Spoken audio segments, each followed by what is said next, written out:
The sun is setting so rapidly right now, but I could not wait to show you my latest completed project. Check it out. Oh my gosh, I was so excited. I was like still knitting it the morning of the fiber fair. I was basically doing my homework the day it was due, but I freaking love it. It's a free pattern, by the way, on Hobie. I made it with these needles. Prim, if you watched my Hobie unboxing video, so my dog does this thing where he nuzzles you when he is being affectionate and he just sticks his face in your crotch. Okay, love you too, honey. Okay, so I use these needles. Oh, he's back for more. Okay. I know, hi. Hi. I used these circular needles. If you watched my Hobie unboxing video, you would have seen these needles as well. Sorry, beauty vlogger moment. These Prim, these are 5.0. You see that? It's a triangle instead of a circle.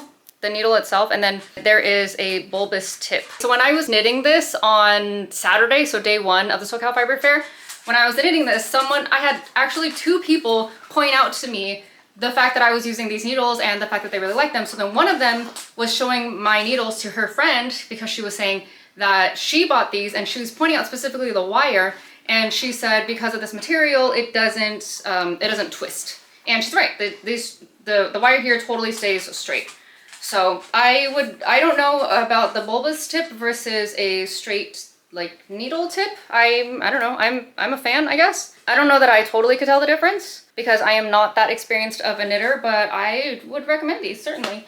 And I used this pack, and if you watched my unboxing of this video, you would have seen me, or you would have heard me be really surprised happily about how much better I thought it looked in person, these yarn colors, because when I saw it on the internet, I was like, oh, like I want a rainbow set, this looks good. But then when I actually received it, I was like, oh my God, it looks so good. It looks better than I thought. So I omitted this green because I felt like this one fit the vibe better. I feel like that was a good move. And then I was also unsure about, like, I didn't totally want it to be this color block vibe. You know how there's a very clear transition? I wanted it to be faded. I think I would have rather have a like faded look from one color to the next. And so this pattern, they tell you to use this yarn and hold it double. And then, oh my gosh, I was going through such awful math in my head where I was like, okay, I'm gonna unwind the yarn, and then at a certain point, like 1/3 of the yarn left, I'm going to overlap it with the next yarn and then have that go, and then when that much is left, then I'm gonna overlap with the next. I was trying to have an ombre effect, but I'm so glad I didn't do that. It sounds like such a pain in the ass, and it looks fine. It looks fine the way it is. Oh, also, I have another video where I uploaded about the fact that on the hood, I realized I had a drop stitch somewhere, so I carried it all the way up, and now it's really tight. Those 3 stitches, like the stitch to the left and the right of the stitch that I dropped and then carried all the way up. I am still working on that. Also, there are a bunch of loose ends in here. I'm not gonna fix it. They're just gonna be loose. I'm gonna wear it every single day because I am now tied to this because I'm so happy with how it came out. Have you ever done that where you're like, I made this thing and I'm wearing it every single day from now on? And I have not blocked it. It's 100% cotton, and I got both recommendations to block it because I feel like that's best practice, but then also if it fits me and I'm fine, I don't know if I need to block it. I also haven't laundered it. I hope that didn't sound gross to admit to a bunch of people. And I just put it on. I was finishing it and I'm like, I'm going to the fire fair, and then just put it on, and I haven't laundered it. If it shrinks a little bit, I think it's okay because cotton will shrink. I love it so much. I don't know that I plan on wearing the hood. I'm not doing it, sorry. I have clipped my hair and it's getting all over the place. So it's like, it's knit in a back and forth, so it just looks like a big rectangle, and then you knit the left and right of the top together, and then that creates a hood. The tip becomes a really pointy part because of the fact that it's just folded in half, and I tried to hide it, but I don't know. I don't really plan on wearing the hood. It's just for looks, so I don't think you can tell, or it doesn't matter that it's right. Like, it doesn't matter. Also, my hair covers it, but yeah, I'm so happy with it. I think I'm gonna make another one, and maybe I could lose half of this. Because I think, like, what if I lost like this much and then it was like this, just right at my waistline? How do you think that would look? So then the other thing I wanted to talk about is what I actually got at the SoCal Fiber Fair. So entering haul phase chapter of this video, I ended up buying 2 hanks of this beauty. I bought it for the texture and the color. And I had to buy 2 of them because I couldn't risk not having enough for some mystery future project. 50% superfine alpaca, 50% merino, and 87 yards. And this was $25 each.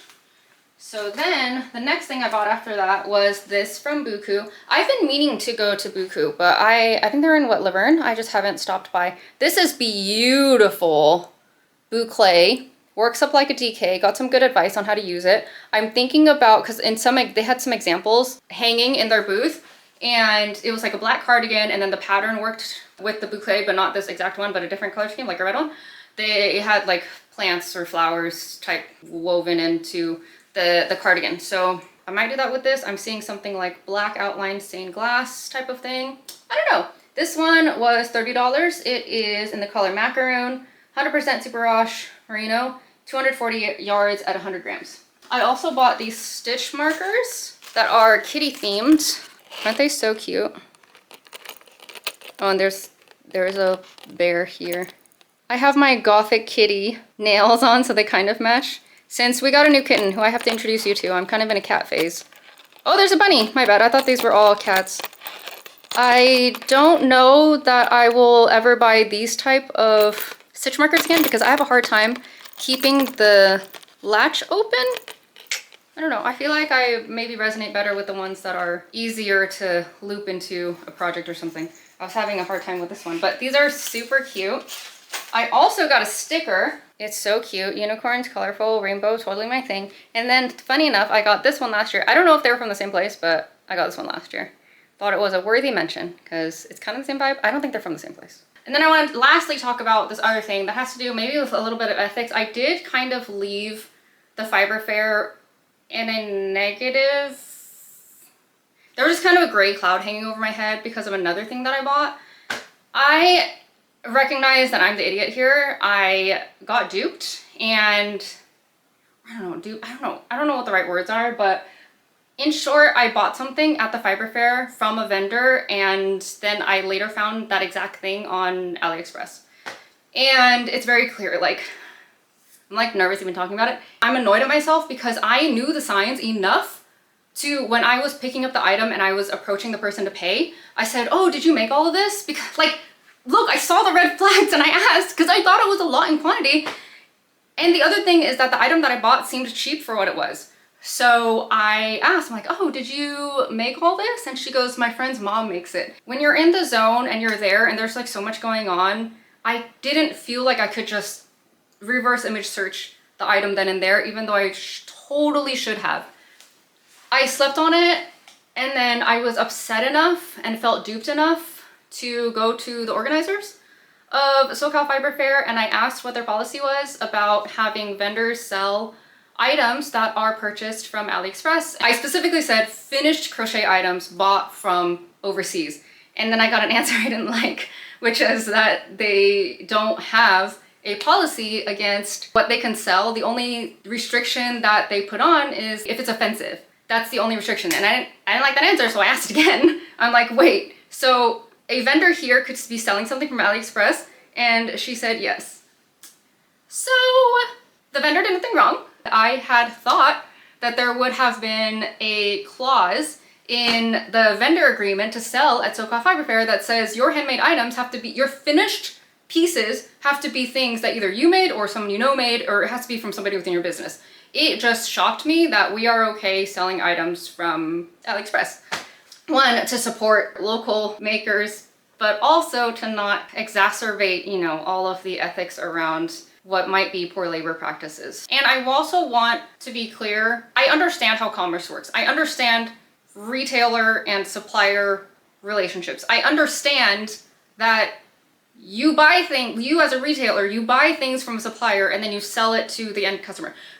But here's the difference. So when I bought this, the person who was ringing me up was so excited to see that I was purchasing this, and I'm like, did you spin this yarn? And she goes, no, but I dyed it. See, like, that is her being honest with me. I don't care that she didn't shear the sheep and then, you know, spin the yarn and then wind it into this, and then, you know, like, I don't care about that. The fact that she was honest with me means everything. I think I feel pissed because I was told this lie that this person's friend's mom made that thing and then I was buying it, versus somebody somewhere else made it for who knows how much, and then now you're just profiting off of it. And I also agree that, like, if you're going to be using AliExpress as your supply base, or anything as a supply base, I totally get and agree with the fact that if you're bringing something in from overseas, if you're curating your store, if you're going through the trouble of checking everything and like building your supplier relationships, and you're going through the trouble of receiving all these shipments from overseas and then you're selling it, I do think that you deserve a profit off of that. Like, I do think that that work is worthy of your own personal income. I'm just pissed that someone could lie to me to my face about the origins of that item. And then also I'm a little pissed that Fiber Fair could be okay supporting that practice, especially with finished crochet items at a place specifically for makers. That kind of blew my mind. I feel like I would be less surprised if this person, I know this person attends like farmers markets and night markets and stuff, and like, I feel like the layperson kind of doesn't care about where it comes from and they would just buy it because it's pretty. But at a Fiber Fair, dude, like, that's so crazy to me. Anyway, I can go on forever and I feel like I kind of am. So that was my finished product, my haul, and my lesson that I would like to pass off to you. Looking for the red flags if there are too many in quantity. And I don't want that to be misconstrued as like, oh, hide 95% of your inventory under the table. And then also, God, my other one is if it's too cheap for what it is. I also don't mean for people to jack up the prices from stuff they bought overseas. I hope this doesn't backfire, but I'm just saying, for a person going shopping and who is equally or less savvy than I am, those are the red flags. Oh my gosh, this video was such a roller coaster from how happy I was about this finished product to how pissed I was at buying something. I think that's enough for this video. Let me know what you think in the comments below. Like and subscribe, and I will talk to you soon. Bye!